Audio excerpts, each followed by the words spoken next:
Di penghujung tahun lalu, dikabarkan jika Arab Saudi tengah mengembangkan rudal balistik dengan sokongan China.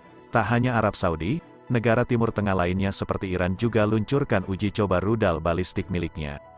Di mana uji coba rudal balistik Iran ini menargetkan instalasi nuklir milik musuh abadinya yakni Israel. Ketegangan Timur Tengah yang terus bergejolak ini membuat negara Teluk kembali menjadi sorotan internasional. Dilansir dari Anadolu Agency dikatakan jika Arab Saudi dan Iran mendapatkan sokongan China dalam mengembangkan rudal balistik, tentunya hal ini tak bisa didiamkan begitu saja oleh AS, sehingga Washington berupaya untuk membendung pengaruh China. Dunia internasional juga penasaran dengan sikap AS terhadap negara Teluk yang kini tengah dalam hubungan hangat dengan China. Permasalahan antara AS dan Iran ini muncul salah satunya akibat adanya sanksi terhadap Iran yang memiliki senjata nuklir.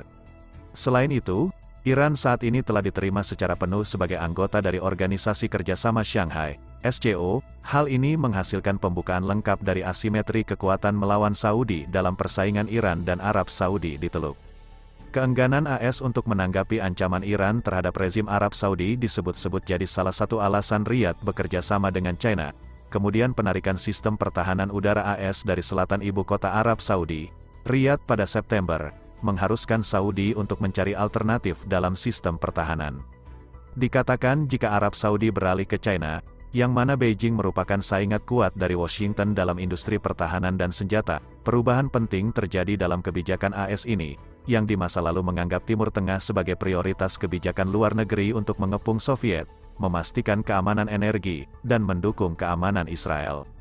Terkikisnya AS sebagai penjamin keamanan rezim di negara-negara Teluk dan pemaksaan sekutunya di kawasan untuk mempertahankan diri adalah alasan paling penting mengapa Arab Saudi mencari alternatif yang berbeda.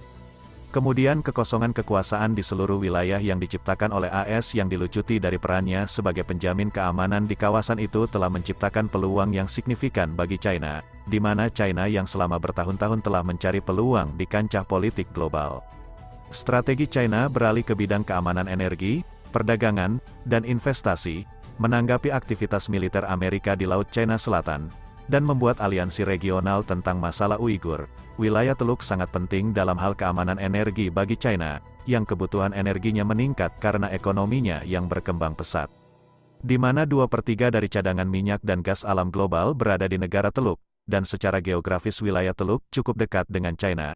Bahkan negara Teluk setidaknya saat ini saja menyumbang 55% dari impor minyak China. China, yang mengkonsumsi 15 juta barel minyak per hari pada 2021, diperkirakan akan meningkatkan konsumsinya menjadi 20 juta per hari, dan hampir tidak mungkin untuk memenuhi permintaan yang meningkat ini dari daerah lain di luar Teluk.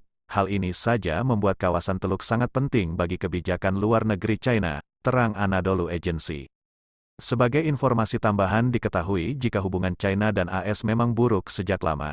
Terlebih saat ini tercipta fakta AUKUS yang tentunya membuat China geram. Bahkan dilansir dari Sputnik, China tak segan-segan menyerang Australia lantaran tergabung dalam AUKUS bersama AS dan Inggris, ZJ.